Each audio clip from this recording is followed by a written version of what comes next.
Hello hi viewers, welcome back to my channel. ഇന്ന് ഞാൻ വന്നിട്ടുള്ളത് നമ്മുടെ ബ്ലോക്ക് 4 യൂണിറ്റ് 1 അതിൻ്റെ സോഷ്യൽ മീഡിയ നെറ്റ്വർക്കിങ്ങിൻ്റെ ഒരു മൊഡ്യൂളാണ്.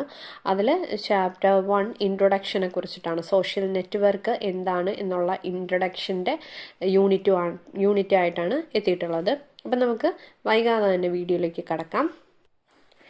എന്താണ് സോഷ്യൽ നെറ്റ്വർക്ക് എന്ന് വെച്ചാൽ, വ്യക്തികൾക്കും കൂട്ടായ്മകൾക്കും പരസ്പരം ബന്ധപ്പെടാനും വിവരങ്ങൾ പങ്കുവെക്കാനും ആശയവിനിമയം നടത്താനും സഹായിക്കുന്ന ഒരു ഡിജിറ്റൽ പ്ലാറ്റ്ഫോമാണ് സോഷ്യൽ നെറ്റ്വർക്ക് എന്ന് പറയുന്നത്. ഇത് ഉപയോക്താക്കൾക്ക് അവരുടെ വ്യക്തിപരമോ ഔദ്യോഗികമായ താല്പര്യങ്ങൾ അടിസ്ഥാനമാക്കി ബന്ധങ്ങൾ സ്ഥാപിക്കാൻ സഹായിക്കുന്ന ഒരു വെർച്വൽ സമൂഹമായി പ്രവർത്തിക്കുന്നു.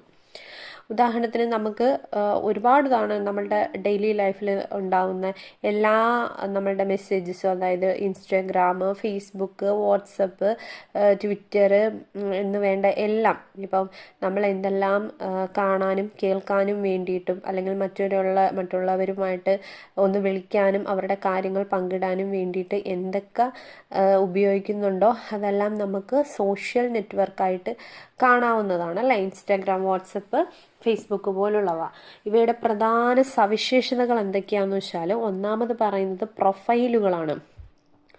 ഓരോ ഉപയോക്താവിനും ഒരു ഡിജിറ്റലായിട്ടുള്ള ഒരു ഐഡൻറ്റിറ്റി ഉണ്ടായിരിക്കും അല്ലേ, അതാണ് പ്രൊഫൈലുകൾ എന്ന് പറഞ്ഞാൽ. രണ്ടാമത് എന്താണ്, കണക്ഷനുകളാണ്. അതായത് സുഹൃത്തുക്കൾ, ഫോളോവേഴ്സ് എന്നിവരിലൂടെ ആളുകൾ തമ്മിൽ ബന്ധിപ്പിക്കുന്നു. പിന്നെ പറയുന്നത് കണ്ടന്റ് ഷെയറിംഗ് ആണ്. ഇതിൻ്റെ ഉള്ളടക്കം പങ്കിടൽ. അതെന്താണ്, ടെക്സ്റ്റ്, ഫോട്ടോകൾ, വീഡിയോകൾ, ആശയങ്ങൾ എന്നിവ കൈമാറുന്നുണ്ട് അല്ലേ.